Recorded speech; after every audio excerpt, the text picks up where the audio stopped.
thinks between the Negroes of the South and the women up north, all talking about rights, white man gonna be in a fix pretty soon. Look at me. Look at my arms. I have plowed and planted and gathered into barn, and no man can head me. And ain't I a woman? I have borne 13 children and seen them all almost sold off into slavery. And when I cried, a mother's cry, none heard me but Jesus. And ain't I a woman? Then that there little man in black says that women ain't got no rights, 'cause Christ wasn't a woman. Where did your Christ come from? Where did your Christ come from? From God and a woman. Man ain't have nothing to do with it. So if the first woman that God made can turn this world upside down, then all these women in here can turn it right side up. And they asking to do it. And the men better let them. That's a speech by Sojourner Truth performed by Zohara from First World Theater. This Black History Month, we recognize the work and influence of Sojourner Truth. This Black History Month vignette was brought to you by the Philadelphia Gas Works. Visit Philadelphia, Arthur Ross Gallery, PHMC, and Commonwealth Charter Academy. Celebrating Black excellence worldwide and bringing joy and power to the people. This is WURD 900 AM and 96.1 FM, Philadelphia. Streaming online on wordradio.com and the Word Radio app. The views and opinions expressed by the guests, listeners, and hosts of any program on Word Radio do not necessarily reflect those of the ownership, management, or advertisers of this station. I'm simply saying that life finds a way.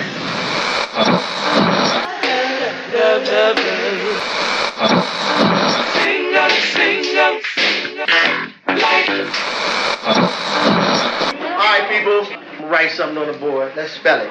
First letter. L-O-V-E.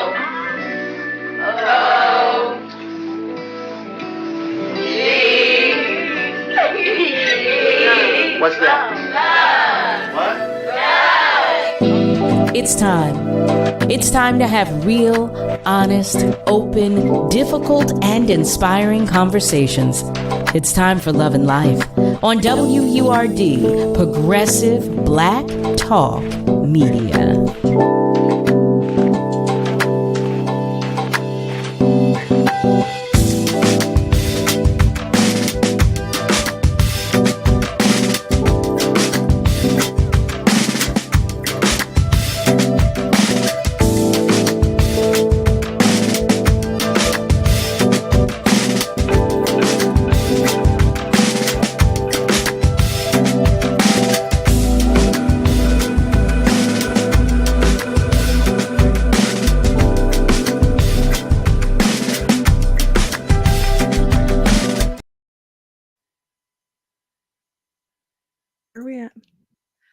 Welcome to Love and Life. I know I'm not Carol. I know. But you do know me, and I'm Roxy Fab, and I'm going to hold it down for Carol tonight and tomorrow. So welcome, and happy Wednesday. I hope your Wednesday went good today. Again, I'm Roxy Fab, and I've been guest hosting on Word it'll be 2 years in March, right? I know I've been guest hosting here and there for 2 years in March. So thank you to Word for always reaching out and asking me to fill in for whomever may not be able to come in. And I always appreciate it. So just wanted to first put that out there. Second, I want to give a big happy birthday shout out to two of my friends. One is Maze Littlejohn. Maze, happy birthday. And I hope you had a wonderful, wonderful day. And I hope you have an even better weekend when I assume you're going to celebrate. And the second one is to a girl I've known since I was 3 years old. And her name is Kimberly Wingate. Her name was Kimberly Jackson. And we grew up 2 doors down from each other and have known each other again since I was 3 years old. So happy birthday, Kimmy. I love you. I miss you. And hopefully we can connect one day soon as this weather breaks, I'll have to drive on down and check you out. So, hey, Malcolm. Hey, Nasir. Hey, Chisasa or Shay Sasa. I hope I'm saying that right. To everybody who's tuning in via our Facebook Live and on the radio again at 900 AM and 96.1 FM. You can always tune in that way as well. Now, it's funny because I was sitting here just thinking about some things that have happened, and one, nothing that you even know. I know there's an accident on 95 right now, but Shay Sasa, I love it.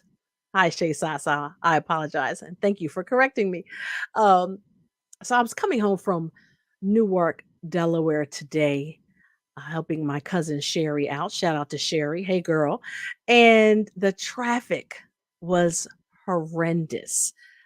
There were fire trucks and everything on a certain part of 95. And when we got up to that point, I saw two young men in their early 20s, reminded me of my son. I literally had to look to make sure it wasn't in their car. It must have been just put out. It must have caught on fire. It was burnt up and everything. And I was just like, my God, you know, um, I was just thankful that it wasn't my son. And I was thankful that the two boys were standing outside of the car and they were okay. But those things really scare me. A lot of our kids have cars and they're flying up and down, ducking and dodging up and down the highway.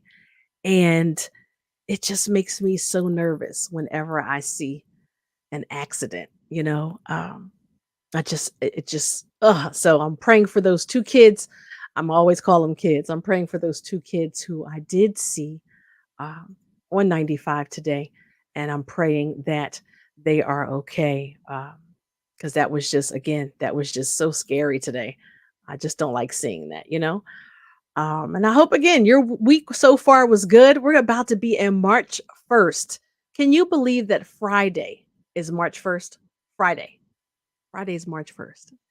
It's like I feel like I'm looking at the calendar like February, we have one extra day, but it flew by. February came and all of a sudden it was gone. It was like February 1st came, Valentine's Day came, whatever happened in February, it's already gone. Can you believe how fast it went by? I was just like, wait a minute, hold on. Is this weekend? I'm trying to catch up. I don't know if some of you are playing catch up, but I am literally playing catch up of trying to look at I carry a day timer. It's huge, but it's a big purple book. And I'm literally looking at it like, oh my God, what did I miss? Because I thought today was Tuesday.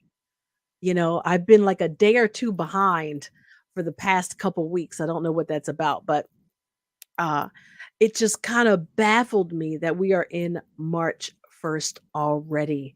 And I'm excited for March. I have a lot of things going on in March. So I am like literally so excited that March is here. I know some things off the bat.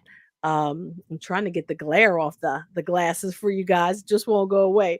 Um, I know that March 16th. Yes, March 16th. It's a Saturday from 11 a.m. to 2 p.m. I am the moderator of a great panel. I mean, an amazing panel. And it's called Women with Voices. And it's all about Philly. And I'm telling you, it's something that you definitely don't want to miss. It's called Voices of Philly Soul, my fault. And it's curated by Carla Gamble. And again, it's March 16th. It's 11 a.m. to 2 p.m. And it's going to be the ladies edition about mental health. And we're having a brunch as well. So it's like a healing circle, but we're going to be talking about musicians and artists and mental health. How do we deal with that? And it's just going to be a great, great day. And it's free. So if you want to come, you got to go to therealcarlagamble.com. And that's with a C, Carla. Therealcarlagamble.com. The location will be provided once you RSVP. And the panelists include Lady Alma, Ursula Rucker, Sierra Chantel, Deanna Williams, and Frenchie Davis. And again, I'm moderating and I'm very, very excited. And that's March 16th. from 11 a.m. to 2 p.m. And again, a complimentary brunch will be served. How about that, right? And then again, I think I'm just back to back. Then March 19th, I believe it is. Yes, it is. The Empowerment Zone is having their prom expo. All right. And this is something that if you have it's sad. We're trying to get some people in place for young men, but that's the hardest. The tuxedo places and all, that's the hardest. And it's so sad. I guess because they're rented, you know what I mean? So it's just a little difficult, but we're working on it. But the Empowerment Zone proudly presents our annual prom dress expo celebration. It's a night to remember. It's March 19th from 6 p.m. to 9 p.m. and it's at the Oaks Ballroom in Glen Olden. And it's going to be an amazing, I mean, there's so many gowns, all brand new, all donated from bridal shops. Okay, amazing gowns. And 5 girls will get the chance to win free hair, nails, and makeup. And one grand prize winner who has to be a senior will get the ultimate prom. All right. I can't even tell you I can't tell you what it includes. I can't tell you. You just have to come. There's a $10 entry fee per student. All right, per student, it's a $10 entry fee, but all gowns are only $50. Okay, brand new. I mean, in the plastic, you gotta come if you have a child in high school going on a prom or even a dance. Because I guess these days, if you guys have a soft hop, do you still do that? But if you do, I know they're going all out the way these kids and parents get down these days. So you might want to attend to see if you can find a gown. Again, it's at the Oaks Ballroom in Glen Olden, PA, March 19th from 6 to 9 p.m. It's a $10 entry fee per student. All right. And the gowns are only $50. I'm trying to tell you, you don't want to miss that. I promise you don't. All right. Now, the other thing, and I'm so excited about this one as well. On March 23rd, my girl, Dr. Obiama Martin, is having a ladies' night out. It's an official pop-up shop. Jones Boutique will be there. Tawana, a massage therapist. There'll be health products, candles, food vendors, jewelry, clothes, bath and body products. So many things is going on. All right. Ira Anthony, who was a makeup artist to the stars and the makeup artist to our girl, Andrea Lawful Sanders. He's going to be a panelist there as well. We're going to have live entertainment. I'm going to be your host that day. And it's just going to be a phenomenal night. And I'm so excited. Right now, the price is $45 until tomorrow. It's going to increase to $97 on March 1st. So if you want your tickets, you got to go to obiamaevents.com. That's OBIOMA events.com. Again, live dancing, live band, catered food and drink, expert panel, and exclusive pop-up shop from 5 to 9 p.m. And it's in the city, and you will get the address once you get your ticket at obiamaevents.com. And then I feel like after that, I have something else too, and I just can't put my finger on it right now. But either way, it's just going to be a great, great month of March. And I'm really excited about everything that I have going on. And I hope that you can attend one or maybe even 2 things that you want to check out. Now, this weekend, there is a free pop-up housing resource fair. Okay, it's hosted by the Delaware County Women's Commission. It's going to be at Academy Park High School on Calcon Hook Road, in Sharon Hill, PA. All right, again, it's a free pop-up housing resource fair hosted by the Delaware County Women's Commission. It's financial literacy, home ownership workshop, and landlord tenant rights, vendors, children and youth services rights. It's so much more. Again, that's this weekend. It's Sunday, March 3rd from 1 to 4 p.m. And if you want more information, you can email smithje@delcohsa.org. Again, that's smithje@delcohsa.org. But again, Sunday, 1 to 4, free pop-up. You get all this information at Academy Park High School. Just show up.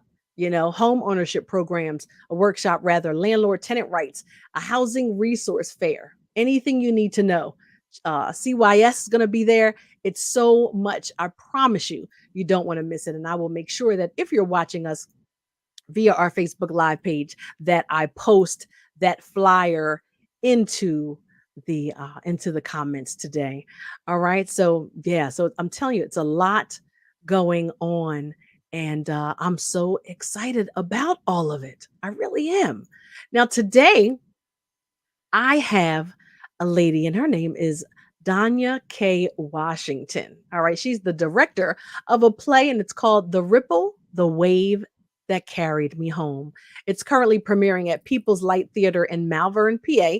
And this award winning play is a profoundly moving story about justice, legacy, and one family's fight to integrate public swimming pools in the 60s and 70s. Right. Can you just imagine? I mean, even out here in Delaware County, there was a Yaden swim club that we weren't allowed to go to. And I'm not sure if that's why we opened up the Nile Swim Club, but I don't know, but probably so. But there's so many swimming clubs out here still in the county that if you go to, you just feel so out of place where we shouldn't, but it's still like that. I won't name those swim clubs. I won't. But I can just imagine what it was like in the 60s and 70s. So she's directed numerous productions, though, such as Shutter Sisters at the Old Globe in San Diego, California, and Downstairs at Actors Express Theater Company in Atlanta, Georgia. And she's also the director of repertory producing for the Oregon Shakespeare Festival and a board member of Seven Devils New Play Foundry. And so we want to welcome Donya K. Washington. She said she's here. Yes, she is here.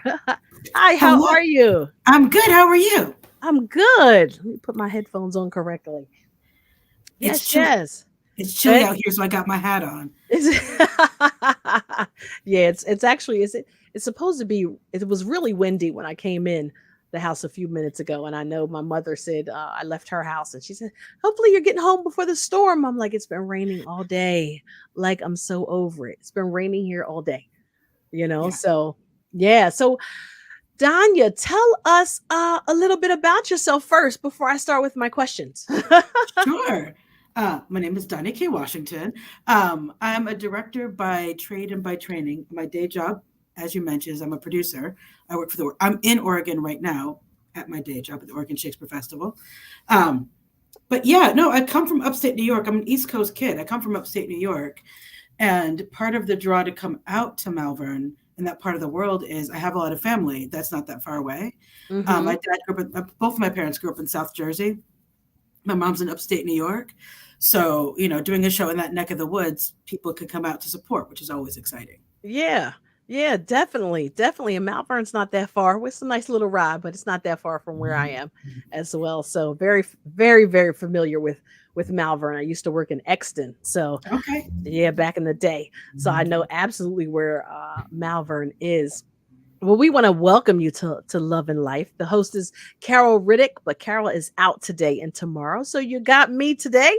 And we're just going to ask a couple questions, chit chat for a few minutes and, and find out why you do the things you do and your motivation and a little bit of plot about the play, if you could, et cetera, et cetera. Sure. So my first question, which I always ask, Yeah. how did you get into directing? You know what I mean? Yeah. I mean, honestly, probably, I think I started when I was about 5 years old doing shows in my parents' living room. I was that kid, right? And Annie was a big musical at the time. So I put on the record Annie and tell my friends, okay, you're playing this, I'm playing Miss Hannigan, and we do a show for everybody, right? So probably that is really where I started. And just, I didn't realize at the time that what I liked about it wasn't just the performing part, but it was like the making it happen part, the telling everybody what to do part. I was a bossy kid and it was very exciting. And as I got older, I began to learn, and really, I should say, the public school system in my hometown has a lot to do with why I'm doing what I'm doing. I mean, my parents, don't get me wrong, hugely supportive, and supportive parents cannot be understated. Yeah. But having a school system that had a strong arts program so that we did plays at school, we did have teachers who could focus on that, was a huge help to me. And they introduced me to different jobs in theater, different possibilities in theater that I didn't even know. I didn't know what directing was, right? I was supposed to be the stage manager at a play in my middle school. And I thought that meant I was the manager of everything that happened on the stage. And so I got to tell the people where to stand. I had to learn. We had to learn. Right. But, it's because we had an after-school drama club that I could do that, right? And I had a parent who was able to, pick me up at school a little bit later, like that. It is through things like that. And eventually I went to undergrad to study directing at NYU, Tisch School of the Arts. And after graduating, I freelanced for a bit. I had a day job because New York City is expensive and one needs to earn a living. And it did not pay the bills at the time. And I eventually decided to go to grad school for theater after working at a theater company for a summer and seeing that the directors who were working at the big theaters had all either gone to grad school or been the associate director on a big Broadway show. I was like, I don't know how to do that, but I know how to apply for schools. Let me look at that, right? So I know how to do that thing. And, I think it's something too that as I'm saying that, I don't know that I often understood that I didn't have people to look to who looked like me doing what I wanted to do. But I was blessed to have people near me who said, do it anyway, right? Try it anyway. You have cards in your skill set. You have cards you can play that somebody else can't play. The fact that you're Black isn't something to hold you back. That is a card you can play. Throw it down. Use that card. And I had white teachers say that to me at a time when I was like, you can say that? But then I was like, oh, wait, you're making a point. Right. This is useful. Thank you very much. So I ended up at grad school, graduated from that program, and started freelancing. I had another day job, but started freelancing more and then freelanced for a while in New York City until the point where I was like, I want a day job again. I like a regular paycheck. I love a regular paycheck. And eventually found my way to the Oregon Shakespeare Festival with a day job, working, as you say, but also with some time that I can carve out for directing, because directing is, as I said to the cast on our closing night dinner, I feel a little bit less insane when I'm directing. Like all the things that make up who I am make more sense when I'm in a rehearsal room, when I'm in a tech process. It makes more sense. So like I need to do it periodically so I don't feel so crazy. Yeah. No, I totally get it. I totally get that. I'm going to ask you about your motivation for this play in a moment, but we got to take a quick break. Once again, it's WURD, Progressive Black Talk Media, 96.1 FM, 900 AM, and always online. This is Love and Life with Carol Riddick, but I'm Roxy Fab holding it down for her tonight and tomorrow. We'll be right back after this. Want the latest in word swag? Check out the shop tab on wordradio.com. Hoodies, tees, and more in a variety of colors. It's the shop tab on wordradio.com. You can look good and show the world that you're all about Black Talk Media. This February, we're celebrating Black history and love by focusing on heart health. Have you asked your doctor about a stress test for your heart? Stress tests are diagnostic and can reveal problems that might arise while your heart is pumping harder and faster than it does normally. A stress test, sometimes referred to as an exercise stress test, involves monitoring your heart rhythm, blood pressure, and breathing while walking on a treadmill or riding a stationary bike. Stress tests can be used to diagnose a range of heart issues, allowing a cardiologist to see how blood flows through your heart while you're exercising. And doctors can use these tests to help create a treatment plan for a heart condition you've been diagnosed with. Typically, stress tests are performed in a doctor's office or hospital, completed in an hour, and are non-invasive. Before the test, your doctor will ask some medical and exercise-related questions to determine the appropriate exercise. They will also do a physical exam, take your vital signs, and listen to your heart and lungs. Tell your doctor about any medical conditions, symptoms such as chest pain or difficulty breathing, or any physical limitations caused by joint pain or arthritis. Once you're ready to begin the test, electrodes, aka sticky patches, will be attached to your chest. You will also wear a blood pressure monitor on your arm and a pulse monitor on your finger. In some cases, your doctor may want you to breathe into a tube while you're exercising. You will begin by exercising slowly and working up to a predetermined target heart rate. Once you have spent a certain amount of time exercising, usually about 10 to 15 minutes, the intensity of the exercise will be slowly decreased. After the test, your doctor will continue to monitor your heart rhythm and breathing until both return to normal. Once the test is complete, you should be able to return to normal activities. Visit penmedicine.org for more information and resources about heart health. And happy Black History Month. Tune in to Eco Word Magazine, hosted by POC, the first Friday at 10 a.m. for the PA Lottery Eco Word Fact of the Month. Brought to you by PA Lottery, benefiting older Pennsylvanians every day. Staying active and healthy as we age starts with strong bones. To keep your bones strong, you need calcium, vitamin D, and regular exercise. A bone density test called DEXA helps detect low bone mass and bone disease called osteoporosis. If you're 65 or older, Medicare provides free bone density tests every 2 years. Ask your doctor to schedule yours. For more information on how to be bone strong, visit pathtogoodbonehealth.org. Long nose, what's the word, boy? What's the word? What's the word? WURD, Progressive Black Talk Media.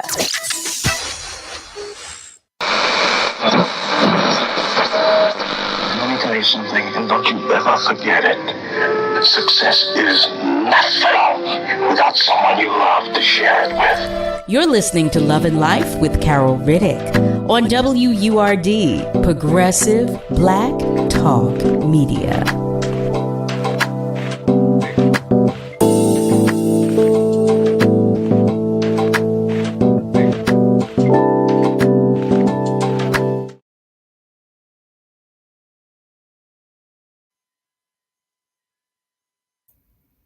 Today and tomorrow. So we're talking to Donya K. Washington, and we're talking everything. We're going to talk everything. So again, she's just to run you back a little bit. She's the director of a play, and it's titled The Ripple, The Wave That Carried Me Home. And she does a lot, but right now that play is premiering at People's Light Theater in Malvern, PA. And this award-winning play is a moving story about justice, legacy, and one family's fight to integrate public swimming pools in the 1960s and the 70s. And I was telling you guys how, out here in Delaware County, there was a swimming pool that we couldn't go to back in the day. And I believe that that's why we opened up the Nile Swim Club, that is, Black owned, and it's been around for years. And it just released a book as well. So this is pretty interesting that I'm having this conversation with you today. And the Nile is celebrating this big thing as well. And again, it's a Black owned swimming pool, and it's a big deal. So definitely a big deal. So I'm excited. I think I'm gonna have to come and check this play out in Malvern. So Donya, what was your motive for wanting to direct this play? Like, what made you want to do this? Yeah, so when the theater reached out to me, part of my motive was seeing Christina Anderson's name on it. She's the playwright. And I've known Christina since we were in grad school, and I never got to work with her in school. And I did get to work with her afterwards. So I'm like, I will say yes just because it's Christina. Right. Because she's an amazing poet in the way that she writes as a playwright. But she's always talking about, I think I really love about her plays is they're about Black people, but like we actually are. We don't talk about being Black all the time. We just are Black, right? It is a fact of life. We're Black in this country, and it's not something we talk about all the time. She doesn't write struggle plays. Do you know what I mean? She writes plays about people who are living their lives in the United States of America and are Black, and that affects life and all of the things, but it's not a struggle play. It's not a play that's about trauma, right? So that's one of the things I love about Christina's work, because it's joyous to work on, even when people are dealing with difficult things. Yeah. Mm-hmm. I know these people, right? Like reading this play, I was like, oh, that's my auntie. Right. Oh, that scene, that is totally at my godparents' house when I was a kid and I'm listening in. Or, oh my goodness, this reminds me of my grandparents. Or like, I can recognize so many people in reading the play. And the story of the play too, like swimming, like I had to swim as part of my high school requirements. I did not like swimming. No. And so the main character doesn't like water, doesn't like to swim, was raised by people who are fighting for the right to swim, does not like to swim. It's like a form of rebellion in some senses. Also Okay. maybe an expression of difference from her parents. But I identified with her early on. I was like, okay, somebody understands me. Right. It's like swimming is just a whole thing. It's a whole thing. It is. But the other thing I really liked about the play was that it's about a family at the end of the day. As much as it's about these two activists who are raising a child and they're fighting to reopen a pool, it's about a daughter's relationship with her parents, her relationship with her mother, her relationship with her father, where it fractures, where it heals, and how life happens to them. Her relationship with her aunt, how she navigates growing up, how she navigates dealing with her parents' legacy. And also too, that idea of like, if you are the child of an activist or a child of somebody of note, how do you deal with their legacy, especially if it's not your work? Okay. Right? How do you deal with that, right? It made me think of people like Bernice King and people like that. Just like she has gone on to do great things of her own, but being the daughter of Dr. King is a thing. That's a big thing. Right. And it's like, if you're that kid in school whose parents are in the newspaper, like how does that impact you in your life? What choices do you make because of that? What choices do you like pull away from that? So that's why I was interested. Right. No, I totally get that. I couldn't even imagine being a child of any profound activist. Like, seriously, I couldn't. It's probably so much pressure, and yeah, I could not even imagine, like, yeah, why are you doing this? Why can't we just do this instead? Like, it's so many things that could run through your mind, and I couldn't even imagine. And that's part of what was fun about the lead character, because she says that to her parents at one point. Yeah, I believe it. Has this fight gotten the three of us? Point to one good thing that's happened to the three of us, not everybody, just us. Right. And it's asking those real questions of like, what is it to do, to have these fights, to battle for these things? What is the cost to the individual? And yet Christina does leave us with this idea, and yet we must fight on, right? Like, that's how you make community. You make a contribution to your community, you help to shape your community, and you become a part of the community, right? So yeah, y'all heard that part. I'm gonna take a call if you don't mind. He's gonna this guy's going to see the play. We have Cliff from Yaden. Cliff, are you there? Yes, I am. Hello, Steph. Good evening. Good evening. Yes, I'm glad to hear the creator, the director, talking about this. I'm going with the Now Swim Club, as a matter of fact. We have a group of our members going on Sunday. So this is very, very timely. Yeah. And I want to say the picture, the cover is outstanding. I do like how the lady on the cover has the scars to show how much hurt is involved with this issue of racism, discrimination, and water. It goes back hundreds of years, and the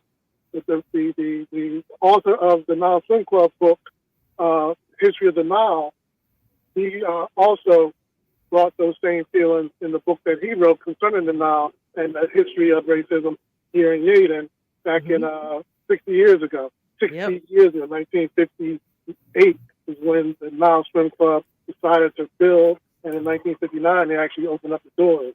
So your play is very, very timely. I can't wait to see it. And like I said, the cover speaks volumes. So kudos to either you or whoever else drew out the cover of that, and I just can't wait to see it. So I'm so excited you guys are going. I'm excited for you to hear what you think about it too, because the more I found out about the Nile Swim Club, I'm like, it sounds like it's about this play is about that, but it's in Kansas. Yeah, it definitely sounds familiar to me. I mean, I've been going to the Nile since I was 6 years old. So be 56 this year. So I mean, it's definitely, the Nile's definitely a thing. And when I read your bio and everything in reference to the play, I was like, oh my gosh, this sounds like the Nile. And like I said, they just released a book. They're having a big gala. It's a lot going on. So I'm great. It's great that the Nile, some of the members and staff, etc., are going to see it on Sunday. That's great. Yeah. One thing I'll say is it's okay to laugh during the show. It's okay. It's funny. There's funny bits too. Okay. All right. Are you familiar with Waterworks down on Martin Luther King Boulevard? Waterworks. What they did is they pulled in several stories concerning racism and water. So they have an outstanding exhibit at the waterworks, and Is this it just the pool exhibit? It's pool exhibit. Yes, yes. Yes, I am. There's some panels of it up in the lobby of the theater. Yes, indeed. Okay. Oh, what you mean at in Malvern, the Malvern Theater? In Malvern Theater, yeah. The theater reached out to the people who made the exhibit and got a couple of the panels from the exhibit, and they're showing it in the lobby upstairs. When you go to the theater, the upstairs lobby is where it is. Nice. Great. Outstanding. It really brings back our history for those that want to try to forget. We should not forget anything about our history, no matter how bad it is, because it's all some good out of the bad. So we just got to keep pushing our history, and especially these times when politicians are trying their best to whitewash, sugarcoat it, and make our history go away, acting like everything was great and there wasn't no such thing as racism. So we got to do our due diligence and stay on top of all these issues. And water and racism is one of the key issues. Yes, it is. So keep up the great work. Thank you very much, and I'm very looking forward to seeing it on Sunday. Thank you. So excited you're going. Thanks so much, Cliff, for the call. Yeah, I'm. It's great that they're going. I mean, like you said, it literally sounds like it's gonna, it's about the Nile, and we know it's not, but it's very, very similar. So, so I asked you that. What was your motive? But I wanted you, if you could. I think you kind of did, though. Yeah, because you kind of gave us a plot. A little bit. Well, I do try to remind people that it's as much as it's a family story, as much as it's about a family that's trying to reopen a pool and what that does, and also too. They talk about what is the instigating incident for this fight for the pool. Yeah. Because in this town, there were 4 kids, 2 black, 2 white, in the 50s who wanted to swim together. And they couldn't swim at either the white pool, the public pools at the time. They couldn't swim at any of the white pools. And they'd never seen a white person at the black pool. Right. So they decided to go play someplace on their own. And they found this public pond area that wasn't very safe. And 3 of them drowned. And that became the inciting incident to fight for an integrated pool. And that kicked off the whole series of events for this couple. Wow. Okay. Yeah. Okay. Great plot. Wow. Yeah. The Beacon 3, they were called. Wow. How long? I want to know before I ask you my next question. How long is the play running at the theater? When does it close? I should know off the top of my head, and I don't. I'm going to check. It's March 20-something, but I don't want to lie to people. I want to give you a real thing.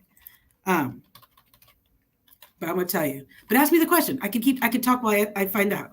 Okay. All right. Great. Yeah, because I did pull it up online because I was going to definitely let people know March 24th. Where they can get tickets as well. Yep. Okay. Yep. March 24th. Yeah. February 21st to March 24th. Okay. Great. Okay. Cool. Now, we've kind of talked about this a little bit as well, but if you can get a little bit more in depth, how does this play reflect what's going on today in America? I mean, the problem is it does reflect what's going on today in America sometimes. There are things about it that are just the play is told kind of like as a series of flashbacks. The present day of the play is 1992. It starts in March of 1992. And those who really know their early 90s history will remember that Rodney King was beaten up in March of 92. And the play's present day follows the timeline between that moment and the announcement of the not guilty verdict for those police officers and the kickoff of the LA riots. And that is kind of like the other storyline happening at the same time as the events of the play. There's also a scene in the play about the cops pulling mom over and something traumatic happening. So there are things in the play that you're like, this is not old. Like this was 1970. What? This could have happened last week. Right. So the things in the play that remind us in the not good version of it, that the more things change, the more they stay the same. Right. But also, I always think that it's good to remember that even in those moments, even when those things happen, there are families that can surround people. There are communities that support. There are the auntie who's going to tell you to your face when you're acting a fool. They're the people who will hug you. There are people who will hold you. And I think it's good to tell those stories too, because as much as this family fights, there is a love that runs through it, and I think that that's important to be reminded of at any point in time. I think that's useful to remind ourselves that even in the midst of estranged families, even in the midst of differences of opinion, there can be something that can see us through. There might be something that unites us. There might be something that we can hold on to. And you know what? Go down to the community center, swim in the pool with your mom. Why not? Yeah. Wow. There's a comment. Just Trick. That's his name. Says, this is interesting. I grew up in Philly and New Jersey, and my elders always took us to Wildwood and Atlantic City to swim. And it makes you wonder what they went through in the 40s and 50s. Yeah, it does. It does. Right? I mean, my dad grew up in Atlantic City, and I heard about Chicken Bone Beach all growing up because it was the only part of the beach that they were allowed to be on. Yeah. Yeah. Crazy, right? It just, it's like we don't, if we weren't there, we tend not to think about it so much. You know what I mean? But when it's brought up, we're like, wow, wait a minute, that happened. How did we get past that? What made that happen? What was the big moment or movement that made our pools change, made our beaches change? Yeah, I always wondered that as well. Like, as it wasn't just Martin Luther King. You know what I mean? Not in our local stuff. No. Yeah, not at all. I tend to think about that a lot. Like, what made that change? And we're still going through the struggle every single day of places that people don't want us to be. Offices that people don't want us to run for. And things like that. So it, like you said, while things progress, they still stand still. The other thing that the play really talks about that I think is important, I think also in an election year too, it's just important to remember that being passive isn't the answer. Like we have to do something. You've got to do something for your community. You've got to do something to feel like you are part of the community. Yeah. And help shape the community that you live in. Right. Yeah. Like that is an important thing to do. So whether that is voting yourself, getting out the vote for other people, whether it's volunteering at the soup kitchen, whether, whatever it is, getting involved in your local community and trying to make a difference. If you working with the local Black social club, you know what I mean? To like throw a Juneteenth celebration, whatever it is for you. Yeah, we got to get out there and put our feet to the ground and do that work. You guys, it's WURD, Progressive Black Talk Media, 96.1 FM, 900 AM, and always online. This is Love and Life with Carol Riddick. I'm Roxy Fab filling in, and we'll be right back after this.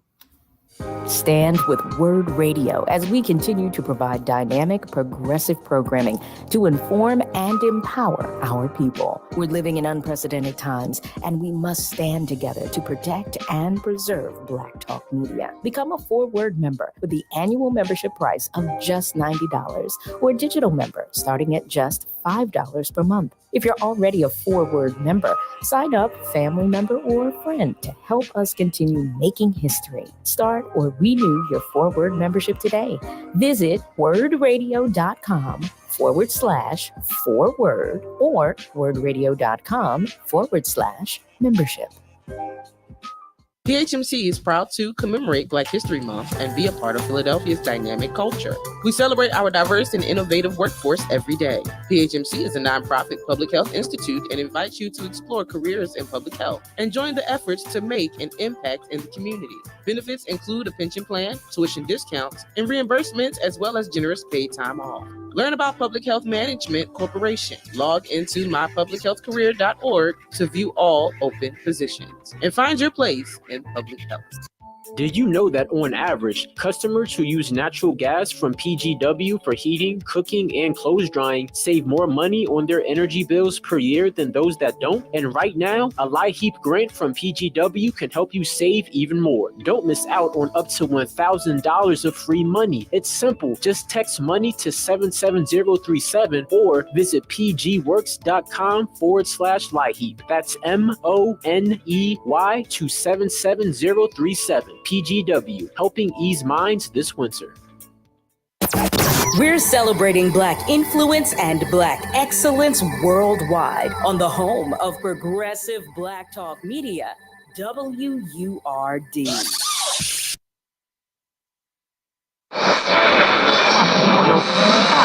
What is love? You're listening to Love and Life on WURD, Progressive Black Talk Media. I think I know what love is.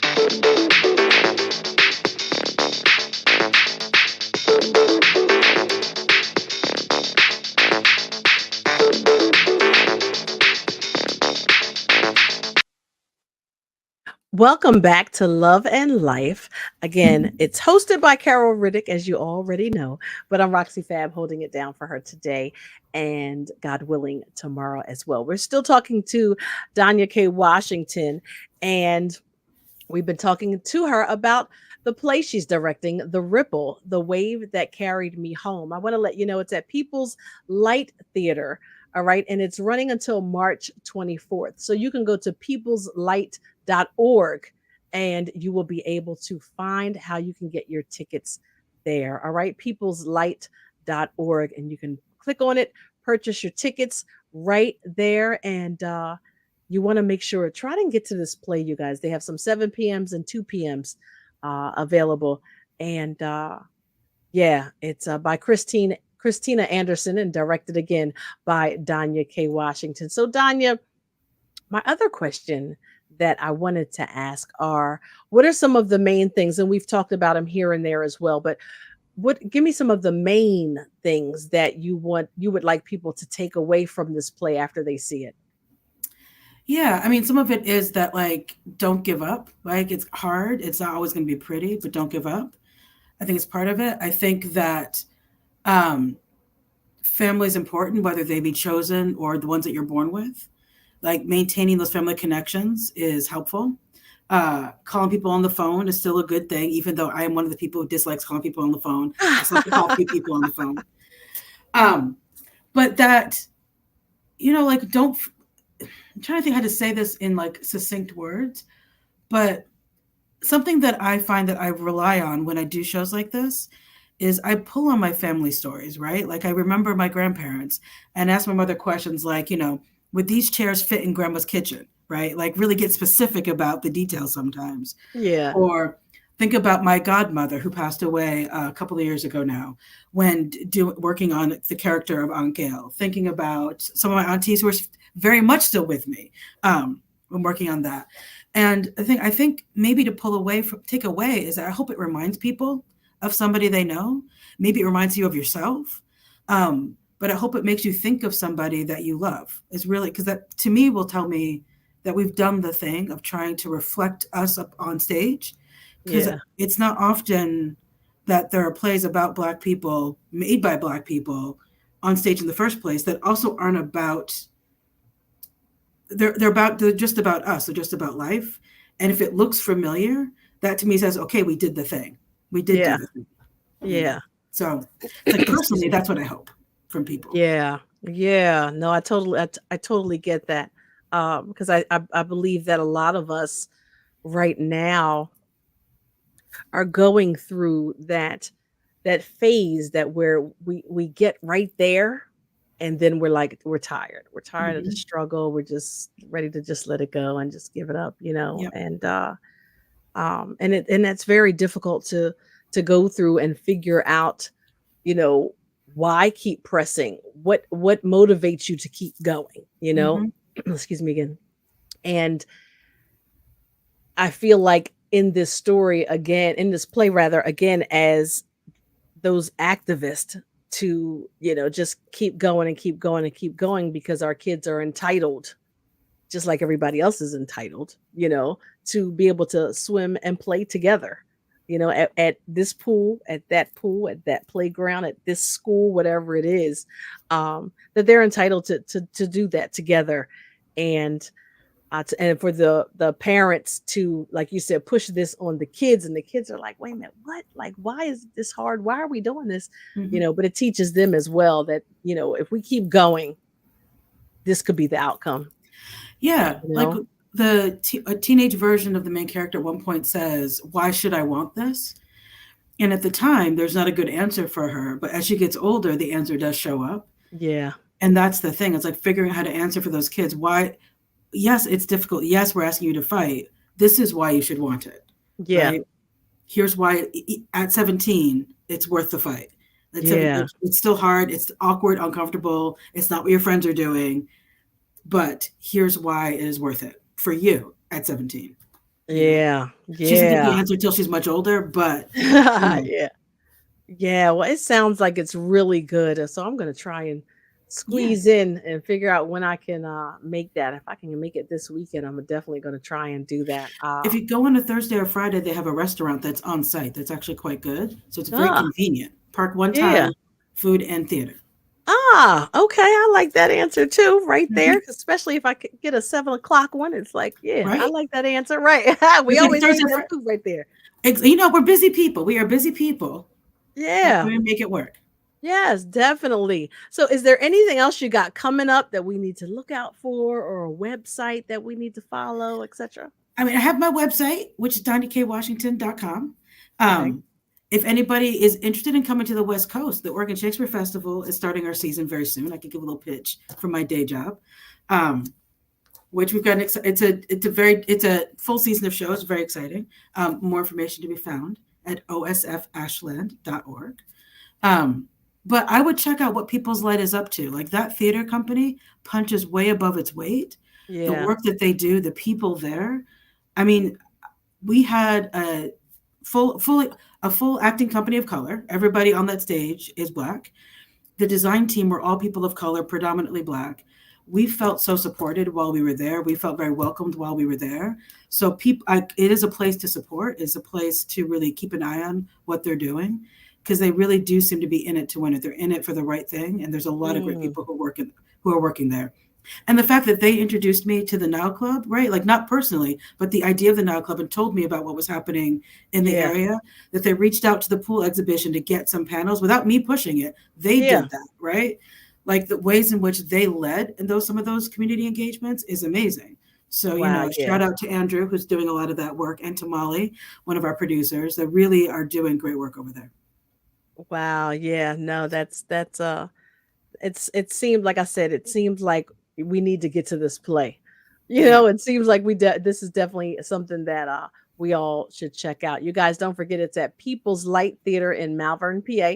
So you can go to peopleslight.org.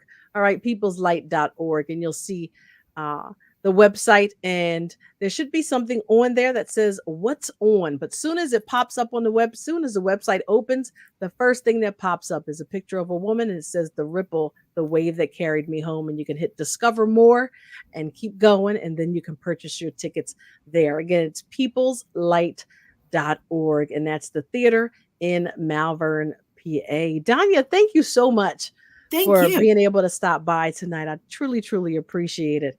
Thank you for having me. You've been fabulous, as your name indicates. Thank you so much. Thank you again. I appreciate it. I'm hoping to check the play out soon as well. Fantastic. All right. Take care. You too. Bye-bye. Bye-bye. Yeah, you guys. So I think that it is something that we need to be trying to check out. It seems like it's very much so linked to the Nile, but it's not, you know what I mean? And if you know anything about the Nile Swim Club, then you already know the history and all of that stuff. And if you don't, you can always check that out at the Nile Swim Club. I believe it's .org or .com, but you can check it out. But yeah, it just we've all had those situations where you go somewhere and you feel awkward, or you even feel like you don't belong there. People make you feel like you don't belong there. We still have those moments today, so I'm really excited to see how the play works itself out as well. Again, Justrick commented that his uncle would go swimming in New Egypt, New Jersey, where there was an ethnic community, ethnic lake, and ethnic restaurants. And he said that he always sensed he felt very comfortable there because he was well known there by his peers. And yeah, and overall, it's still just a sad situation that this is what we're dealing with. And unfortunately, I feel like we're going to deal with this forever. I don't feel like, and I wish I could, but I just, especially with the politics going on right now, we'll talk about that in a minute, in the next hour, I just don't feel like this is something that's going to calm down or go away. I think a man was found lynched not too long ago, within the past couple weeks, down south, So stuff like this is still going on, and I don't know what we can do to fix it. I really don't know. It's just not a good thing. I remember when I was in high school, our high school was predominantly white, and we had a blast in high school. You know, we didn't have any issues, any problems like that to my knowledge. I hung out with we all hung out with our white friends and had parties and sleepovers and everything. And it was fine, and you grow up and you see what the world is really like. And it just feels like it shifts again and shifts again and shifts again. And then we had Donald Trump and it shifted again. And, here we are back again, possibly getting ready to shift again. I just don't know what to do. I just don't know what the answer is. It's Love and Life with Carol Riddick. I'm Roxy Fab, filling in for her today and, God willing, tomorrow. It's WURD, Progressive Black Talk Media. We'll be right back. It's the WURD Hot 60. Hot 60. Here's the hottest 60 seconds you missed on Love and Life. So, Uncle Junior, you were telling us of the day of when you met. Would you mind telling us that story? This was back in 1966. I arrived early, and I was sitting there when Mel and two of her friends walked in. She looked at me, and she smiled, and to the day, she don't know why she smiled at me. And then she came walking across the floor towards me, and I was hooked. She was stepping. And her father came in, and I could see the resemblance. So I asked him, do you mind if I dance with your sister? He said, that's not my sister, that's my daughter. Don't ask me, ask her. So I did, and we danced. And she told me, she said, if you hold me a little closer, I can follow you better. And I was hooked already. And I asked her for her phone number. And when I went home, I wrote her a letter telling her I was going to marry her. And that's your hottest 60 seconds from Love and Life on WURD, Progressive Black Talk Media. How much for the bouquet of flowers? They are $6.99. Great choice. Thanks. For someone special? Something like that. Well, if you really want to make a good impression, why not throw in some lottery tickets? Add some scratch-offs to the bouquet. Okay. Sure. You give your loved one a chance to win money. If they win, they might even share it with you. Never even thought of that. You know what? Let me get a few of those scratch-offs for the bouquet. Smart man. Happy Valentine's Day to you. Keep on scratching. Players must be 18 or older. Please play responsibly. Problem gambling? Helpline 1-800-GAMBLER.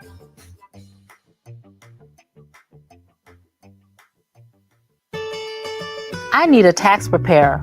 How should I choose one? Using a paid tax preparer this year? Before paying someone to do your taxes, make sure they're qualified. Ask about their fees, experience, and training. Check with a Better Business Bureau. Avoid anyone who promises a higher refund. And review your tax return before you sign it. And make sure your preparer signs it too. For more tips, visit irs.gov and search Choosing a Preparer. Okay, remember what I told you. Be your own boss, love yourself, level up. Level Up is back. In celebration of Women's History Month, Level Up returns highlighting Black women-owned businesses who are making a difference in our communities. In partnership with WVON Chicago and KJLH Los Angeles, this signature initiative gives you the opportunity to nominate your business or one of your favorite Black woman-owned businesses a chance to become one of 5 finalists who will be featured in a Shark Tank-like style pitch party where the winner will be selected by a panel of independent corporate sector judges and will receive a grand prize valued at $5,000. Get ready. The submission process opens soon. Stay tuned to WURD for more exciting details. Level Up 2024 is brought to you by Comcast, the Pennsylvania Lottery, Keystone First, and Bank of America. Level up, level up, level up. Nearly 1 in 2 U.S. adults have high blood pressure. That's why it's important to self-monitor your blood pressure in 4 easy-to-remember steps. It starts with a monitor. Be next to talk to your doctor about your blood pressure numbers. Get down with your blood pressure. Self-monitoring is power. Visit managerbp.org. Brought to you by the Ad Council, the American Heart Association, and the American Medical Association, in partnership with the Office of Minority Health and Health Resources and Services Administration. celebrating Black excellence worldwide and bringing joy and power to the people. This is WURD 900 AM and 96.1 FM, Philadelphia, streaming online on wordradio.com and the Word Radio app. What is love? You're listening to Love and Life on WURD, Progressive Black Talk Media. I think I know what love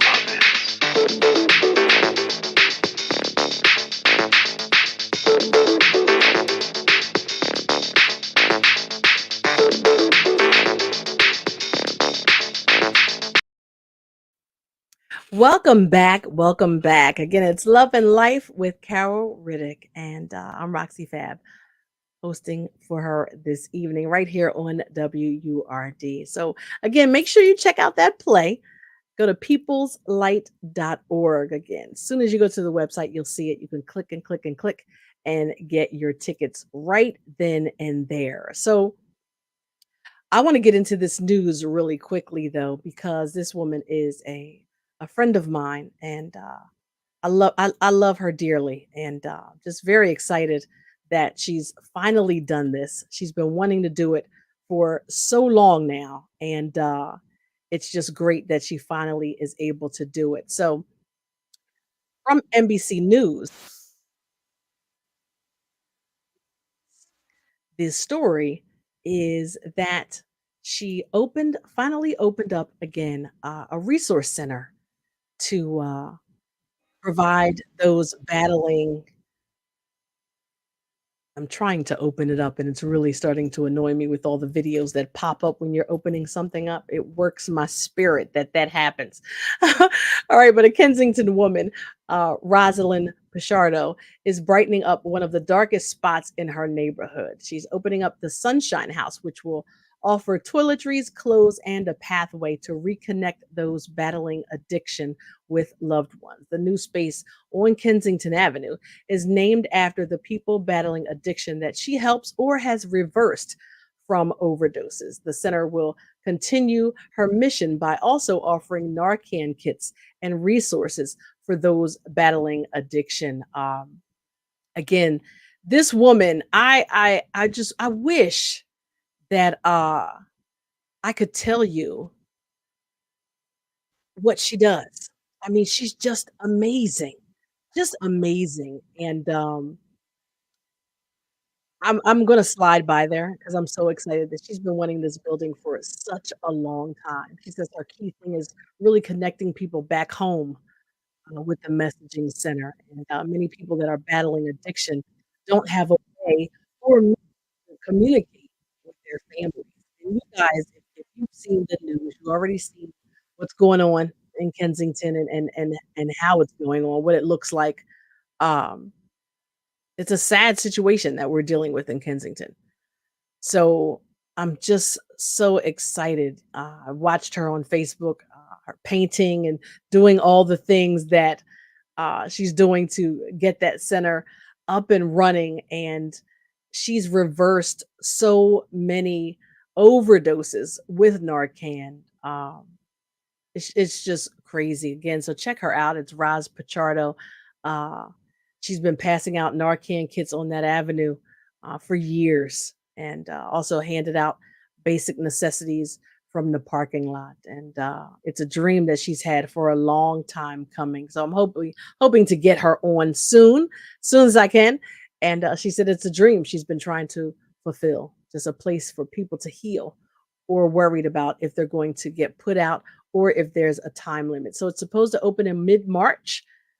Again, I'm so excited. If you'd like to donate some items, you can visit their wish list on Amazon.com. So it's called the Sunshine House. And again, you can check out their wish list on Amazon.com. Just an amazing thing. I'm really, really glad that she's opening up that spot for to be able to do that. I don't know if you're against it or what, but it's something that needs to be done. It's definitely something that needs to be done. So check this out tomorrow. Krispy Kreme, we don't need it. We don't need it though. Krispy Kreme is offering Leap day deals on a dozen donuts. So you get an extra day in 2024 in February. So why not spend it eating donuts? But on Thursday, February 29th, aka Leap Day, Krispy Kreme is offering up a sweet deal for customers. So if you buy any regularly priced dozen, you'll get another dozen original glazed donuts for just $2.29. Get it? 2.29. And if you have a birthday on February 29th, you can get a free donut on Thursday as well. No purchase necessary. You're just going to need to provide proof that you are, in fact, a Leap Day baby. All right. So bring your ID. Go to Krispy Kreme tomorrow. Check it out. Buy a dozen regular donuts. You're going to get a dozen glazed for $2.29. And if it's your birthday, prove it and you'll get a free donut. What about that? What about that? Are you into that? I don't know. I know I can't do Krispy Kreme anymore. I can't do it. It's so delicious when you get them warm, but that sugar just seeps down. I can't do it. But they're so delicious. I remember having them first. I believe it was in Charleston, South Carolina, and I remember saying, "What is this?" And then they ended up coming up to us, and then we had one right up here in Springfield for a while, and then that was removed, and now we have a Chick-fil-A, which we like. But yeah, we had a good Krispy Kreme up there. It was great. And yeah, Krispy Kreme is giving you a free donut if it's your birthday tomorrow and a discount dozen just because it's leap year day. Can you believe that? Again, it's 29 days in February, but it flew by so fast. It flew by so fast. Now, in other news, according to NBC Philadelphia, Wawa partners with the Eagles Foundation to open a popcorn facility that will employ adults with autism. Wow, I like that answer as well. So, on South Street in Philadelphia, you may soon smell the kernels of popcorn inside a multi-million-dollar popcorn facility made possible in part by the Eagles Autism Foundation and Wawa. So it's the former location of the Wawa located at 9th and South, and that became a new production facility for popcorn for the people. And it's a nonprofit organization that offers career opportunities for adults with autism and developmental disabilities. And the facility will hire and train adults with neurodiverse backgrounds to cook, prepare, and package popcorn that will be sold at Lincoln Financial Field, Wawa stores, and in various locations throughout the region. Isn't that something that we need right there? It definitely is, and I'm praying that that works out right there. It's definitely something that we need because they need the training and it takes patience and knowledge to be able to do that. And so for the Eagles and Wawa to step up to do that is something great. So that's just really nice. I'm just like, wow, it's I believe that if more foundations did things like that, you know, um, it's better for everybody. There's plenty of adults that need jobs, need housing, and things like that. And why not provide a place for them to be able to learn all of these things and, uh, and then it be sold at Wawa in Lincoln Financial Field. Like, how dope is that? I believe that that is something well needed. I mean, I didn't even know about that, so I'm very excited about that. In other news, I know the Supreme Court will decide if Donald Trump can be prosecuted in election interference case. Now, you know what? I have to say this though before I even get started in this story, that for him to even believe that presidents should have immunity is just utterly ridiculous to me. I don't understand. That should not be. It shouldn't happen.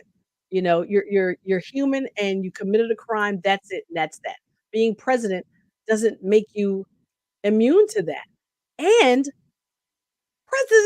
let me get my my mouth together. Presidents shouldn't do that anyway. Am I crazy or what? Presidents shouldn't even do that. What makes him think that that is something that you're supposed to do and you're able to do? I mean, it blows my mind, and I hate that we have to keep going back to this and saying this, but it's so real and it's so true. And I'm just gonna say it because it's real. If this we're always gonna do this since he was president. We're always gonna do this. And since he was the first black, all right, we're always gonna do this. If this was Obama, we wouldn't even be having this conversation. He'd have been in jail already. He'd have been in jail already. And I hate that, we have to go back. I really don't like doing that. So I apologize for doing that. This is my opinion and my opinion only. But we all tend to do that. Back in the day, but I'm right. I'm right. He would have been in and under the jail, no questions asked, wearing the orange suit, all that, whatever color the suit is, and I just can't believe that we're in this situation with this guy. I can't believe we're in this situation with this guy. For him to even say on TV, I think as president at that time, I should be immune to criminal activity. That sentence doesn't even make sense. I should be immune to criminal activity. I should be immune to criminal activity. Is Joe Schmo immune to criminal activity? No. And if this was Joe Biden, him and everybody else would be trying to throw Biden in the jail, under the jail, but I don't know, because then Kamala would be president and they would not want that, but even still, I am just, again, my opinion and my opinion only. I just really hope that the Supreme Court says, no, dude, I'm sorry. You started this and we're going to finish this and you can be prosecuted. And I just hope it stops there because this makes absolutely no sense to me. Absolutely no sense to me. Justrick says, if it was Obama, I guarantee Trump wouldn't think the same way. Absolutely not. He would be like, put him in jail. He deserves to go to prison. He committed a crime. And we'd be looking like, dude, wait a minute. Hold on. Didn't you just escape one the other day?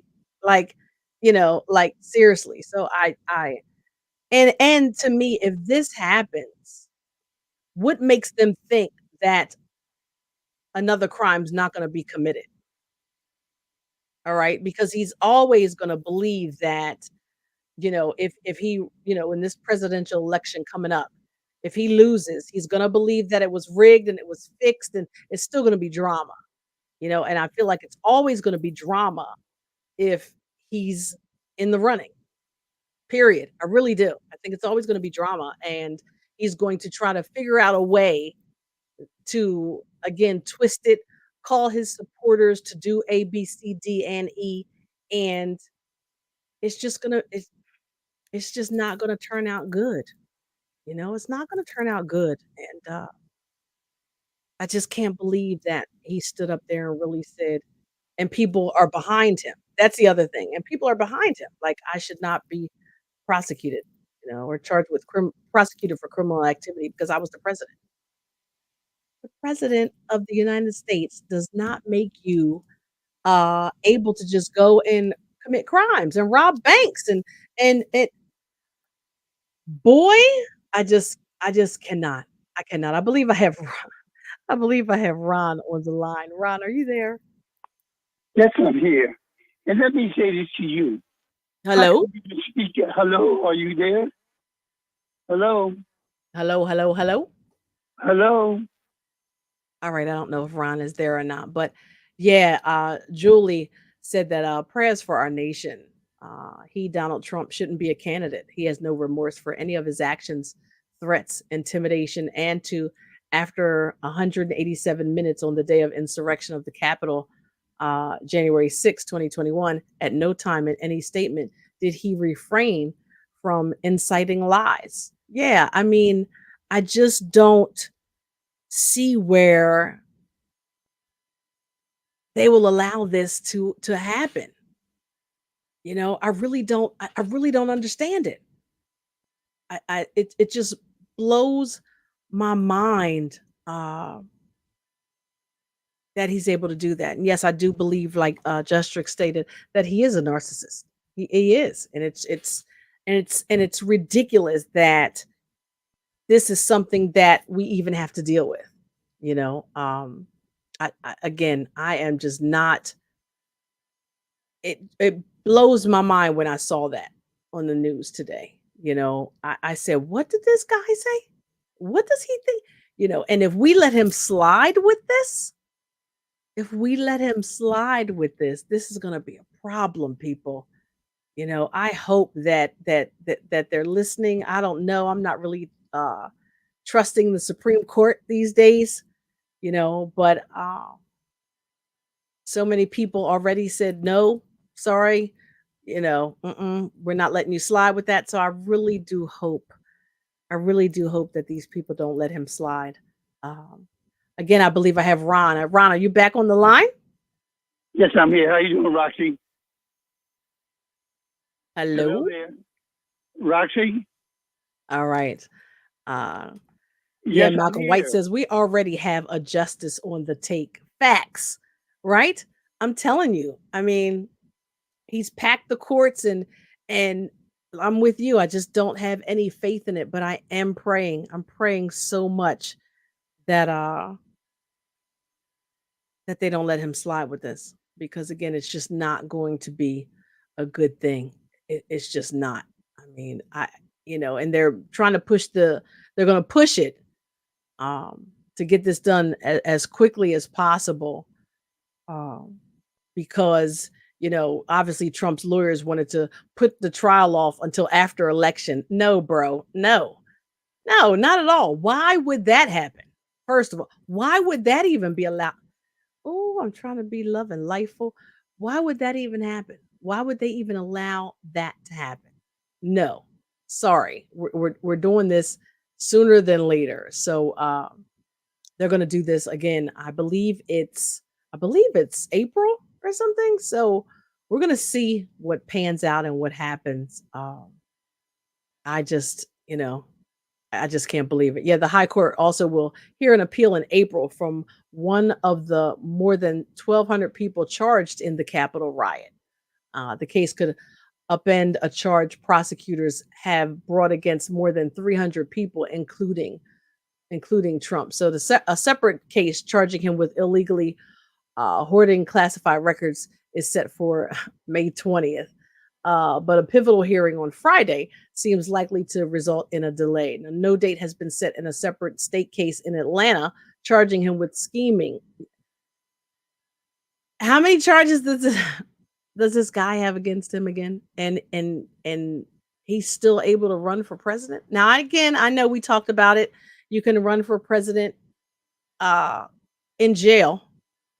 Yeah, you can run for president in jail. But no, don't let him slide. He needs to be charged and prosecuted with these crimes, and then go to New York and deal with those trials as well, and then Atlanta and deal with that. So much is piled up on this guy. And again, the fact that he's even 91 charges. Okay, Malcolm, thank you so much. That he's even able to run for president is a law that needs to change in the first place. I mean, he has all these charges right now. He should not be able to run for president. He really shouldn't. And I'm telling you, if he's able to run, all right, and he wins, it is going to be in my opinion, it's going to be a sad day, because he's going to definitely believe that he can do and get away with anything. All right. And his people, he's going to believe that he and they can do and get away with anything. And it's not going to be good. I really hope that the Supreme Court gets that. I really do. I really hope so. I hope that somebody else is in their ear. I don't know, but it's just not going to be a good thing. You know, it's not. It's it's bad enough. You know, it's going to be appeal after appeal after appeal. But uh, then no, deny them all. You know, sorry, make it real quick too. Nope, nope, nope. You know, you got to be prosecuted because there's no way that just because you're president, you get immunity for what you did. You know, I can't hear Ron. Did I turn something off? I don't believe I did. I can't hear Ron at all. Ron, was Ron there? Were you talking, Ron? I don't know what happened, but my fault. I couldn't hear him. I see Lily said that they could hear Ron. So, Brother Ron, I'm sorry. I couldn't hear you at all. I don't know if I muted something by accident, but if I did, I apologize that I did not hear you. Yeah, I apologize for that. But yes, it'll be like 1933 Germany all over again right here in America. It definitely will be. Again, my apologies, Ron. I am so sorry that I could not hear you. I think I hit a button when I was looking at some news and the pop-ups of the videos were blasting in my ear and I might have muted my computer. So I really, really apologize for that. But everybody's saying that they were able to hear you. It's Love and Life right here on WURD Progressive Black Talk Media. We'll be right back after this.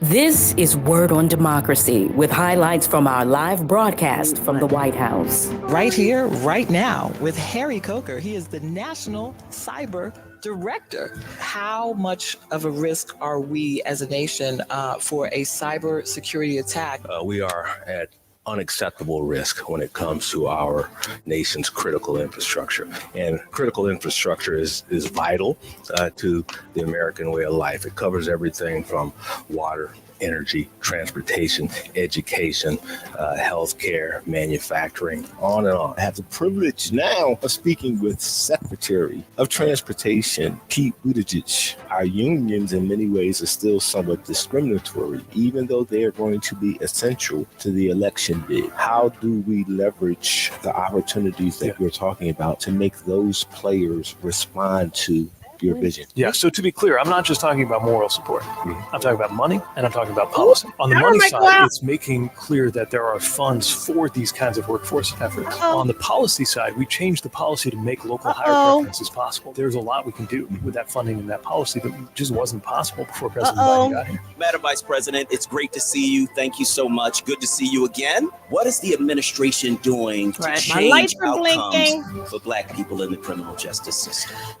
One of the things that we have done is on the federal criminal justice system, we have banned chokeholds. We have restricted no-knock warrants, required that there will be a federal database for police misconduct. The number of pattern and practice investigations has increased around police departments that are engaged in a pattern and practice of discriminatory and racial biased policing. And so that has been part of our approach, but there is still more to do. We are WURD. Your vote matters. Brought to you by the Tucker Law Group and Temple's Klein College of Media and Communications.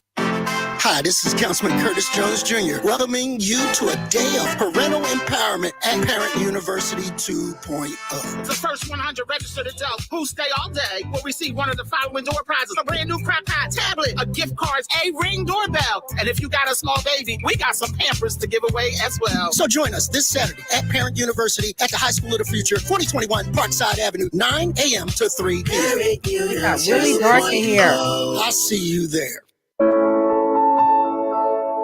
Sometimes I just cannot believe all the storms we've gone through here. I can only hope that we'll be able to leave this house to you one day, baby. You're our legacy. Planning for these disasters will make sure we're safe, and it's the best way to protect that legacy. You know what? We should make an emergency communication plan. That way we're ready this year. At my dorm, we have emergency kits for earthquakes and wildfires, but I'm sure there's something more local I can send you with a link. Okay. Smart.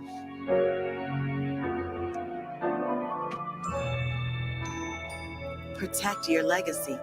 Visit ready.gov/plan for the tools and tips you need to start your emergency preparedness plan today. Brought to you by FEMA and the Ad Council.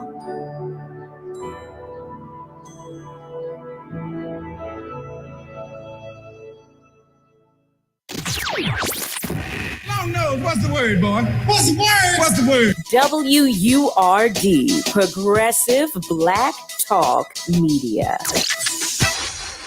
You're listening to Love and Life with Carol Riddick on WURD, Progressive Black Talk Media.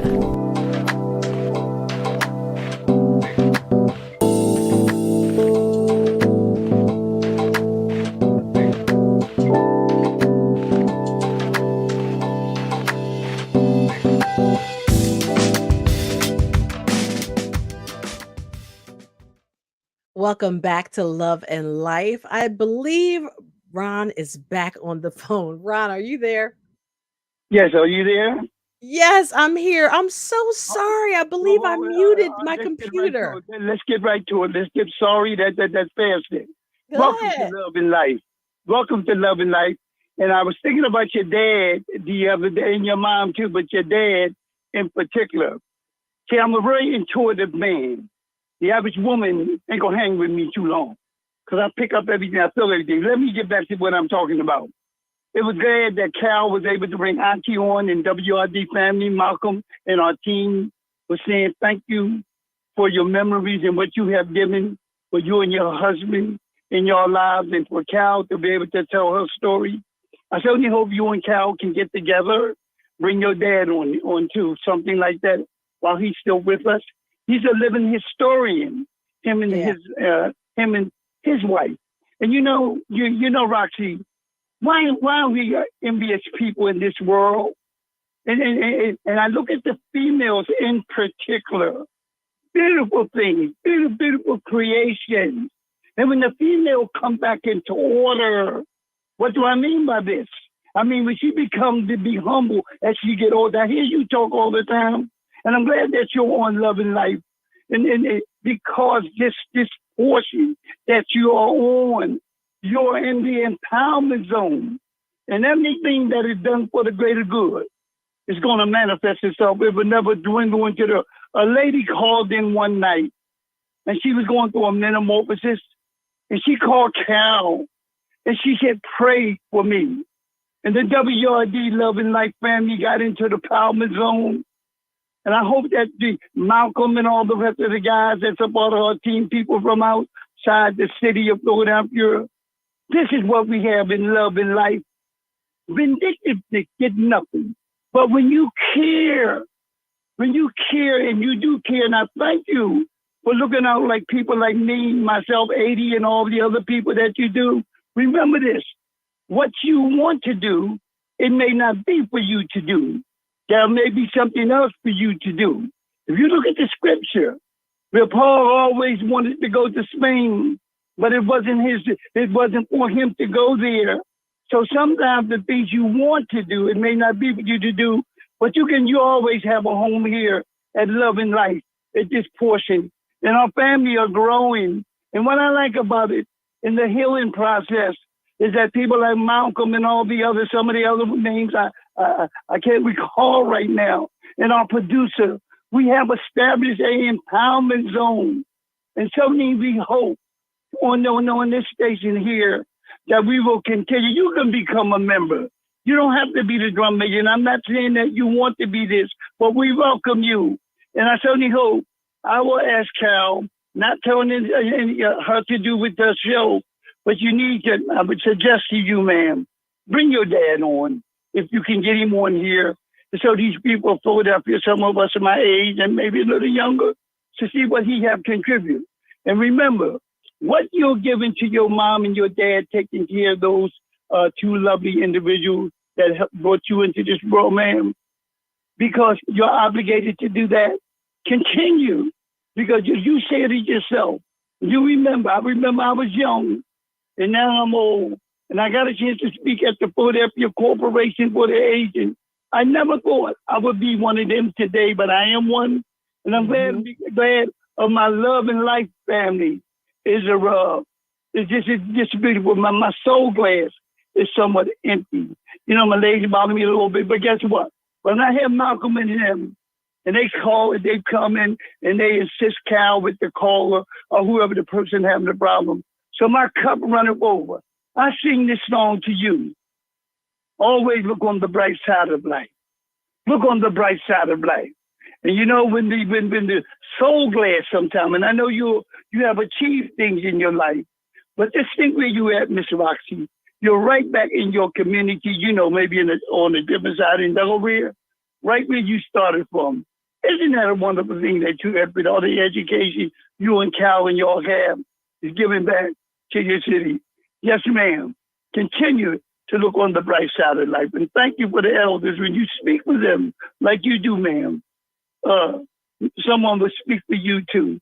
Maybe not your family member, hope so, but someone will speak for you. Oh, precious memories, oh, how they ever linger. Thank you very much, ma'am. Thank you. Thank you so much, Ron. I love you back. And yes, I will definitely get my father on here somehow or another. It may just be audio, but I'll definitely get him on here. You guys, I need you to know that I Love Word campaign is here. So February is a month of love, and Word has an exclusive new collection for this month only. Now, I know February ends tomorrow, but still, our I Love Word line features a t-shirt, stemless wine glass, hoodie, water bottle, coffee mug, and a tote bag. And guess what? If you're a member, then you can get these brand new items for 50% off in our Word shop.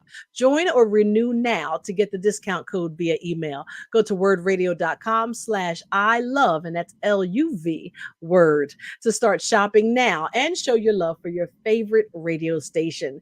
That's wordradio.com/ILUV. WURD. And guess what? Our Level Up competition is back. So, in celebration of Women's History Month, Level Up returns highlighting Black women-owned businesses that are making a difference in our communities. In partnership with WVON Chicago and KJLH Los Angeles, this signature initiative gives you the opportunity to nominate your business or one of your favorite Black woman-owned businesses. A chance to become one of 5 finalists who will be featured in a Shark Tank-style pitch party, where the winner will be selected by a panel of independent corporate sector judges and will receive a grand prize valued at $5,000. So get ready.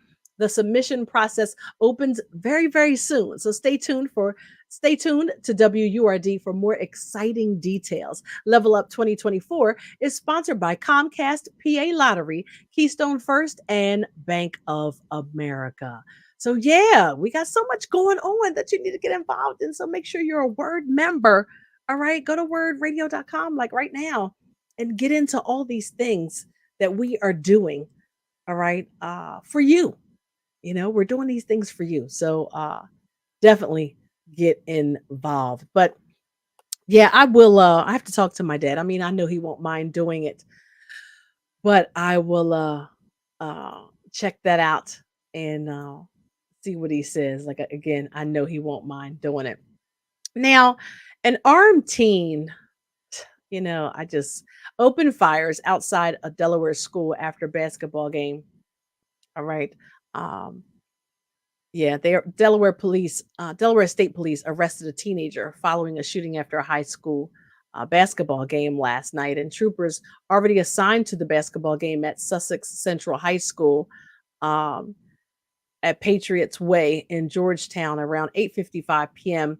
when they were alerted to that gunfire within the vicinity. The incident took place after Sussex Central took on Cape Henlopen High School in the first round of the DIAA state tournament. Nick. Hey Roxy, how you doing? I'm good. How are you? Oh, I'm okay. I'm right on Delaware Avenue, and I'm listening to the building shake because of the wind. I know. Not looking forward to going outside, but I'm doing good. I know. I'm like, when my lights flickered a little bit, it went a little darker, and I'm like, oh my God, what is happening? Like, don't shut the power off. Nothing's charged. Like, you know. And I thought about you when I text you, and I'm like, oh my God, he's in the building. You know, like, yeah, I don't like it. I don't like it. I don't like it. I wish I could make the call, but I can't do that. It's your call. You're running it over there. So it's whatever you got to do to be safe is how I feel. But what's up? I just want to say about this story. It's we talked about this a little bit yesterday with Carol and Chris Murray. We talked about it briefly. We were discussing like how because we were discussing the Cam Newton story where he got into an altercation with two coaches and some other students at this football camp. Yeah, I saw that. Yeah, and you know, Chris brought up the good point. Like, you know, when we were younger, when he was younger, people would get into fights and scuffles at school. You know, that's pretty common, but people wouldn't shoot each other over it. And now that's changed. You know, I don't know if people are scared of losing fights today because of embarrassment or whatever. But people just if they have a gun on them, then they're going to use it. And I don't know how kids are getting their hands on these guns. I don't know how we've made it so much more accessible to children. But I mean, in a situation like this isn't a kid that's going to shoot up an entire school, right? Because he's sick of this and sick of that. No, this is just somebody who I'm sure whatever this was could have been handled by either talking it out with somebody or just a regular fight. Right. Where somebody might get hurt, but nobody's going to get killed. And instead they reach in the bag and they grab the gun and they shoot the other student. And it's so unfortunate. It's such, I mean, to us, you know, as adults, we think, why would I shoot somebody over something as simple as this or as that? But, you know, as a kid, as a teenager, you know, your emotions flare up. And it's just, that is not who you need walking around with a gun in their bag, because any little situation like that could turn deadly. And it's scary. It is scary. And it's just like you said, the first thing that I think about when I see these stories is how and why are guns so accessible? You know, they shouldn't be that accessible to people, especially teenagers, kids. How are they getting these guns?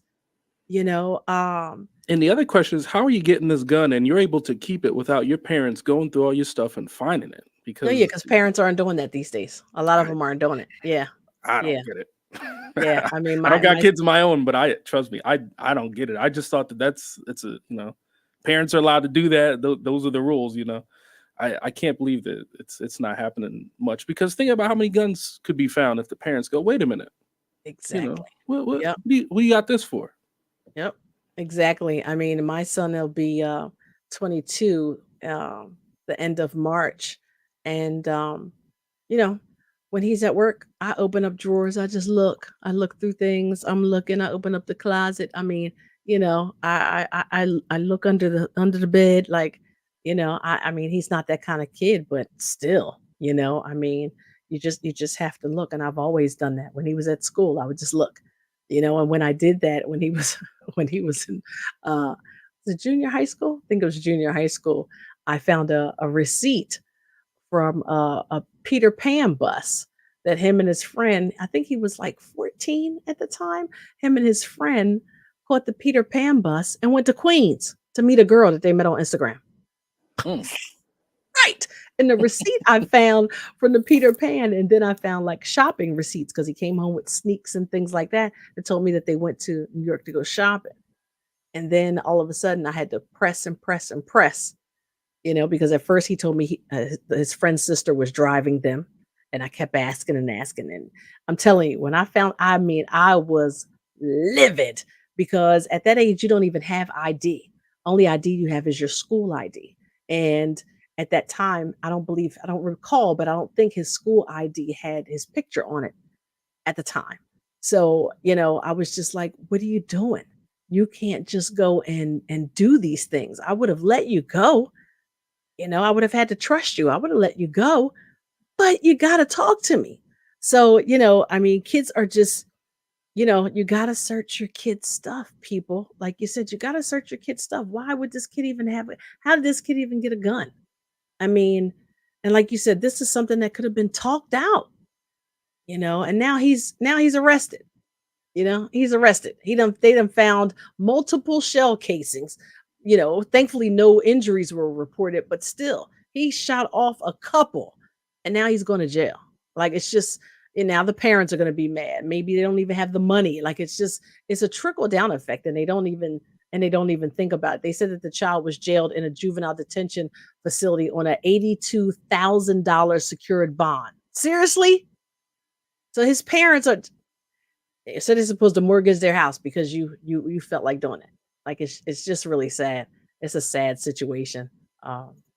You know, yeah, it's just a sad situation. Justrick said that people need to learn real mature patience nowadays, you know, and people do. They need to have a conversation, and maybe we could get things like this to die down. I'm wondering what Sherelle Parker is going to do about the gun violence out here. I know that was in Delaware State, but I'm wondering how it's going to happen out here as well, because Philly is a little out of pocket with this kind of stuff. So I'm wondering what she's going to do. Thank you, Nick, for jumping in. You can jump in anytime I'm on here. I promise you, just jump right in. No need to ask. Just be like, hey, rocks, da-da-da, and just go in. It's WURD, Progressive Black Talk Media, 96.1 FM, 900 AM, and always, always online. This is Love and Life with Carol Riddick. I'm Roxy Fab, but we'll be right back. How deep is your love? How deep is your love? February is a month of love, and Word has an exclusive new collection for this month only. Our I Love Word line features a t-shirt, stemless wine glass, hoodie, water bottle, coffee mug, and a tote bag. And guess what? If you're a member, then you can get those brand new items for 50% off in our Word shop. Join or renew to get your discount code via email. Go to wordradio.com/ILoveWord to start shopping now and show your love for your favorite radio station. That's wordradio.com/ILUVWURD. On Thursday, February 29th, join the Economy League of Greater Philadelphia for their 2024 Page Summit, to be held at the historic Belmont Mansion, beginning at 4 p.m. The Philadelphia Anchors for Growth and Equity Summit is a network where leaders from institutional procurement, community impact, supplier diversity, and minority business enterprises come together to learn from each other through collaborative dialogue and groundbreaking ideas. This evening will feature keynote speaker, City of Philadelphia Commerce Director Alba Martinez, and other esteemed panelists, including Michael Pearson, Dr. Erica Patterson, Victoria Daniels, Jonathan Sterling, and Angelica Maytag. You can visit Eventbrite to register for this event or theeconomyleague.org. Go to events page for more information. Talking to your kids about the dangers of vaping can be hard. Getting them to listen to hot gossip is easy. So here's some drama you could share with your kid. Dude, did you hear about Cassie and Jake? No, but did you hear that vaping can cause irreversible lung damage and nicotine affects brain development? Nuh-uh. You don't need to gossip if you want to have an open conversation about vaping. So if you want to get tips on when and how to talk to your kids, visit talkaboutvaping.org. Brought to you by the American Lung Association and the Ad Council. It's too black, which means it's too strong. We're celebrating Black influence and Black excellence worldwide on the home of Progressive Black Talk Media, WURD. Let me tell you something, and don't you ever forget it. Success is nothing without someone you love to share it with. You're listening to Love and Life with Carol Riddick on WURD, Progressive Black Talk Media.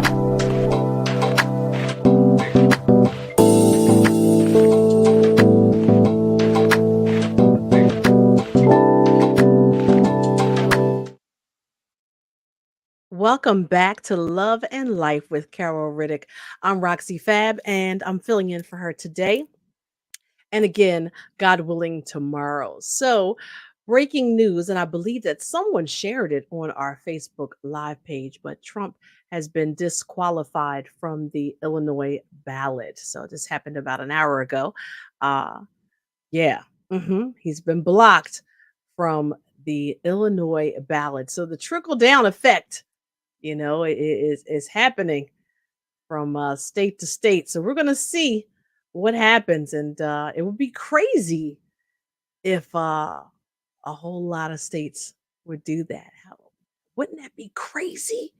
Just like this is the first time we're seeing 91 charges pending against somebody who's running for president and still able to run. It would be crazy if so many states said, nope. You're not going to be on the ballot here, buddy. you know, crazy. And speaking of him, so a New York City judge who oversaw former President Donald Trump's civil fraud trial received an envelope containing a powdery substance this morning, prompting emergency services to respond to the courthouse. The envelope was addressed to Justice Arthur Engoron, who imposed a nearly $500 million judgment against Trump. So preliminary testing showed the powder was negative for hazardous substances, but additional tests are being done out of an abundance of caution. All right. The letter was received in the operations office of the downtown Manhattan courthouse, and affected staff members were isolated until the powder was tested. The judge was never exposed to the substance, though. And additionally, a white powder envelope was received Tuesday at the Albany, New York office of New York Attorney General Letitia James, who brought the civil case against Trump that Engoron oversaw. Right. Here we go. So the substance inside that envelope tested negative as well for anything hazardous, and nobody was hurt. Judge Engoron received multiple threats before, during, and after Trump's civil fraud trial, including a bomb threat at his Long Island home on the day of closing arguments. Engoron imposed a limited gag order on Trump's statements to protect court staff. And a similar gag order is being sought by Manhattan District Attorney Alvin Bragg for Trump's criminal trial, which is set to begin next month at a courthouse 2 blocks away. See, this is exactly what I'm talking about. This is exactly what I'm talking about. It's not going to stop. It's not going to stop. If they block him, and then he eventually can't run for president. If they prosecute him, either way, things are going to get worse. Now, again, if he can't run for president, things will get worse, and then they're going to calm down, because it just is what it is. And you cannot be immune just because you're president. You can't. You cannot. It doesn't even make sense. How is that state? What is that? Why are we even having this conversation? What is that? Anyway, yeah. I'm just still stunned by that. I cannot even believe that we are at this situation right now, that he even said I should be immune because I was president at the time. It just blows my mind that this is where we are with this guy. It really does. And again, if he gets elected again, it's going to get worse. And if he doesn't get elected and goes to jail, it's going to get worse. And if states block him from being on the ballot, it's going to get worse. So, we're in for a battle, with him and his supporters. And so pay attention to your surroundings. You know what I mean? Just pay attention to your surroundings. I'm just, again, blown away by this guy's actions this whole time since he ran for president in the beginning. It just blows me away. So yes, you guys, we want to wish Nick, all right, safe travels home, and be careful. Roads are definitely going to be flooded. There's probably trees down. I'm assuming some people's power is out already, the way those winds were whipping. So make sure you charge your phone. I know it's probably charging right now, Nick, but make sure it's charged. We're praying for you when you have that drive home. Yeah, I had to charge it up. I don't know what to expect when I get out there, so I gotta be careful. That's all. Yes, I know. I just can't. It sounds terrible outside. So I'm sitting here, right? I usually have my window cracked, and I closed it because it was just like you said, my blinds were shaking, and I was like, wait a minute, what is happening? So just please, please, please be careful on your drive home today. Now, out here in Delaware County, and I guess all over, people are still mourning the loss of the family. This guy opened fire on his family before setting the house ablaze. That deadly fire in East Lansdowne, and that happened earlier this month. 5 members of one family were killed in a shooting that erupted into a devastating fire that burned their home to the ground. There's a big memorial uh, where their home was, and that the mayor of East Lansdowne said that I believe, is it this weekend? It's very soon though. They're going to be having some type of gathering and support for the community. It affect the school district as well. A lot of people and organizations are involved. It was such a sad situation. It said that a guy had an argument with his 13-year-old niece, and shots fired, and then he set the house on fire, and he had to have used an accelerant because the flames were crazy. And even in that situation, we've got to talk things out. I can't, what upset him so much that a 13-year-old said or did, you know? And that couldn't have been it. It was definitely something within him, and maybe something she said just triggered it, but you don't just kill a whole family and then kill yourself. And most of them had to be identified from dental records. So it's just they spent 2 days sifting through the wreckage of that East Lansdowne house. And my parents actually live not too far from that house. They shared the same zip code. So it was just crazy to watch that play out. I used to live right on the corner of that block. So I knew exactly where it was. And it's just a tragedy all around. The community is going to suffer for a while with grieving for that entire family. So we want to send our prayers to that family, the McLaughlin Lee, I think it's Lee or Lay family, and again their community as well. So before I get up out of here, I'm going to read you something which I always do. It's called the Daily Ohm, and tonight's is called Nurture Your Seat of Power. Many of us really don't understand what personal power means. We've been given the false notion that power is bad, that it's something we use to exert our will upon others. In fact, when our personal power is intact, we are neither overbearing nor meek. We have a clear sense of our strength and the impact we can have on others. This actually enables us to be more sensitive. Personal power is what permits us to work on behalf of our dreams and desires. It allows us to realize that we are worthy and deserve to be heard. In addition, our personal power lets us extend the respect we know that we deserve. Read that sentence. In addition, our personal power lets us extend the respect we know that we deserve to the people around us. There is no reason to be afraid or ashamed of fully owning your power. In the chakra system, the solar plexus is the seat of personal power. One way to evaluate your sense of power is to breathe into this part of the body. If it feels tight or nervous, it is an indication that you may not be fully expressing your power. You can heal this imbalance by expanding the area of the solar plexus with your breath. You can also visualize a bright yellow sun in this part of your body. Allow its heat to melt any tension and let its light dissolve any darkness or heaviness. Repeat this exercise on a regular basis can restore and rejuvenate your sense of power. Another way to nurture your personal power is to honor your dreams and desires by making concrete plans to manifest them in this world. Start by making a list of the things you want and let yourself think big.